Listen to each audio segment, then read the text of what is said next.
Ada untungnya manakala kita nanti sudah dimonetisasi, konten-konten video kita yang ke belakang itu secara otomatis apabila ada yang menonton, uangnya akan masuk. Itu dijamin insya Allah 100% aman. Seperti konten-konten video yang Kang Asik buat di sini. Assalamualaikum warahmatullahi wabarakatuh. Berjumpa kembali dengan Kang Asik di channelnya Sahabat YouTuber Pemula. Bersama Kang Asik biasa teman-teman, apapun dan bagaimanapun keadaannya, pokoknya ya sudahlah, kita asikin saja. Pada kesempatan ini Kang Asik akan menyampaikan segala sesuatu yang ditemukan dari teman-teman YouTube melalui komentar yang masuk di konten video Kang Asik. Dan tentunya alhamdulillah saya ucapkan kepada teman-teman yang selalu hadir dan memberikan support kepada saya. Dan tentunya saya untuk mengunjungi channel teman-teman karena memang sangat terbatas sekali waktunya, jadi hanya menjawab itu pun ala kadarnya, mohon maaf teman-teman. Dan saya semaksimal mungkin, semampu saya berdasarkan pengalaman saya, apa yang teman-teman sampaikan di kolom komentar akan tentunya Kang Asik respon berdasarkan pengalaman saya sendiri. Di sini kadang-kadang sangat prihatin sekali kepada teman-teman, terutama ini masalah monetisasi. Dan masalah monetisasi ini kalau kita perdengarkan bosen ya rasanya, monetisasi dan monetisasi. Padahal sebetulnya monetisasi itu adalah sebagai akibat daripada apa? Akibat daripada balik lagi, akibat daripada subscribe dan jam tayang. Dimana subscribe harus 1000 subscribe dan jam tayangnya adalah 4000 jam tayang. Kadang-kadang teman-teman di sini dalam menyikapi pendapat orang lain ataupun arahan orang lain, manakala sedang menyukai kepada salah satu channel daripada platform YouTube, itu ya wajar-wajar saja. Akan tetapi teman-teman, ketika ada pendapat ataupun ketika ada saran ataupun masukan, itu harus difilter dulu. Itu kenapa? Ya, saya rasakan. Kang Asik rasakan. Di sini ada sebuah kasus bahwa katanya itu di sini ada sebuah pernyataan bahwa katanya kalau video yang viewernya di bawah 2000 ya hapus saja.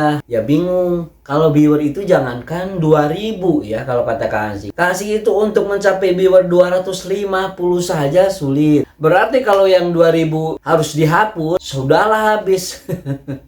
Konten video Kang Asik habis. Nah ini ya nggak apa-apalah. Kalau yang sudah terjadi ya sudahlah. Kalau kita mempermasalahkan kemudian menyalahkan orang lain juga ya tidak baik. Kita balik lagi kepada tujuan kita, bahwa di dalam kita membuat channel di YouTube, membangun konten video adalah untuk memenuhi sebuah harapan, sebuah cita-cita kita. Adapun ada kesalahan, adapun ada sesuatu yang kemudian membuat channel kita, membuat konten video kita terpuruk, sudahlah, itu kita jadikan pengalaman saja. Karena apa yang teman-teman alami itu sudah saya rasakan. Jadi pokoknya ya teman-teman, kalau konten video kita viewernya itu sudah di atas 200, itu mau video reguler atau video panjang, itu mau video short, sudah biarkan saja, jangan pernah dihapus. Karena apa? Efeknya nanti kalau konten video yang dihapus viewernya di atas 200, itu Kang Asik jamin entah beberapa hari ke depannya itu subscriber dan jam tayang akan rontok step by step alias perlahan. Sehari bisa 5, sehari bisa 10, kan itu membuat kita panik. Dan itu sudah saya rasakan.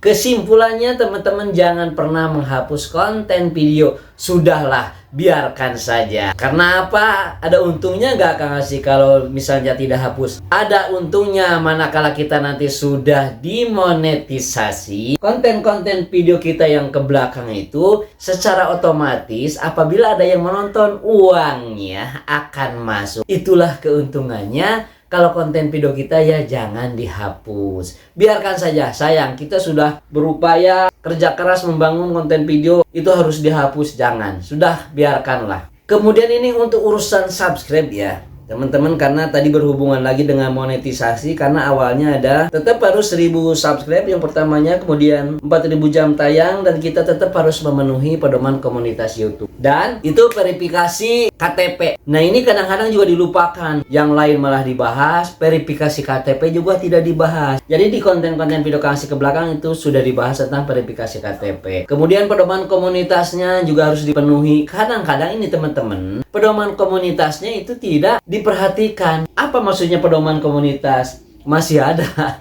yang kadang-kadang membawa konten video orang lain ke kita. Kemudian misalnya walaupun dipotong tetap saja karena itu masuknya adalah fair use. Nah, fair use ini itu juga diperbolehkan manakala mengambil konten video dari orang lain tetapi durasinya hanya 5 teman-teman sampai 7 detik kalau tidak salah ya. Jadi kalau salah mohon maaf Kang Asik. Dan itu pun konten videonya harus ada perubahan teman-teman. Dari segi apa? Dari segi ukuran ataupun dari segi pencahayaan. Hanya yang Kang Asik sudah praktekkan itu adalah dari segi ukurannya. Jadi misalnya sebesar ini kita potong jadi diperbesar gitu, dikedepankan. Nah seperti itu. Nah itu kalau teman-teman kita ngambil dari konten video orang lain tanpa merubahnya, ini jelas akan menghambat. Kadang-kadang monetisasinya ditolak karena apa? Itu adalah namanya termasuk ke karya orang lain atau juga re-upload. Jadi untuk itu Asik menyarankan kepada teman-teman tetap saja berkarya dengan konten video kita, dengan milik kita sendiri, dengan karya kita sendiri, dan itu dijamin insya Allah 100% aman. Seperti konten-konten video yang Kang Asik buat di sini, alhamdulillah Kang Asik tidak mengambil dari konten video orang lain, kecuali nanya apa kecualinya? Kecuali Kang Asik mengambil konten video itu yang sudah diperbolehkan oleh si pemiliknya seperti pixel dan lain sebagainya, di situ ada ya. Jadi silakan teman-teman pelajari, makanya harus sering nonton konten video yang sifatnya kepada kita mengedukasi. Jadi sebetulnya sederhana saja, kalau kita bertanya kepada orang lain juga tambah pusing. Jadi sebetulnya Kang Asik itu bisa menyatakan hilangnya subscribe, bertambahnya subscribe itu karena sudah di atas 2 tahun baru ngerti.